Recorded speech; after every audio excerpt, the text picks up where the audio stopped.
سیلاب کی تباہ کاریاں جاری، سب سے بڑا ریلا پاکستان میں داخل۔ پنجاب کے دریاؤں میں سیلابی صورتحال برقرار ہے اور 5 ستمبر تک راوی، ستلج اور چناب میں انتہائی اونچے درجے کے سیلاب کا خدشہ ظاہر کیا گیا ہے۔ فلڈ فورکاسٹنگ ڈویژن کے مطابق دریائے چناب میں تریمو، دریائے راوی میں بلوکی اور سدنائی پر اونچے درجے کا سیلاب ہے۔ دریائے ستلج میں ہیڈ سلمانکی پر اونچے درجے کا سیلاب ہے اور بہاؤ 5,16,000 کیوسک ہے، جس میں مسلسل اضافہ ہو رہا ہے۔ اس حوالے سے ریلیف کمشنر کا کہنا تھا کہ 5 ستمبر تک راوی، ستلج اور چناب میں انتہائی اونچے درجے کے سیلاب کا خدشہ ہے، جبکہ بالائی علاقوں میں بارشوں سے دریاؤں کے بہاؤ میں غیر معمولی اضافے کا خدشہ بھی موجود ہے۔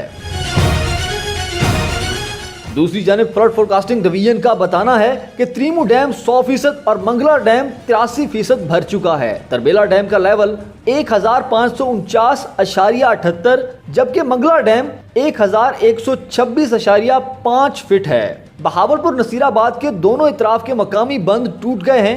سیلابی ریلے سے درجنوں دیہات زیر آب ہیں۔ علاوہ ازیں راول ڈیم میں پانی کی سطح 1751.7 فٹ پر پہنچ جانے کے بعد ڈیم کے سپیل ویز کھول دیے گئے ہیں۔ این ڈی ایم اے کا بتانا ہے کہ ڈیم کے سپیل ویز صبح 7 بجے کھولے گئے اور تمام متعلقہ اداروں کو پیشگی آگاہ کر دیا تھا۔ این ڈی ایم اے کے مطابق راول ڈیم کے سپیل ویز کھلنے سے کورنگ نالہ میں پانی کے بہاؤ میں اضافہ ہوگا اور عوام پانی کا بہاؤ تیز ہونے پر نالہ اور نالے پر بنے عارضی پل عبور نہ کریں۔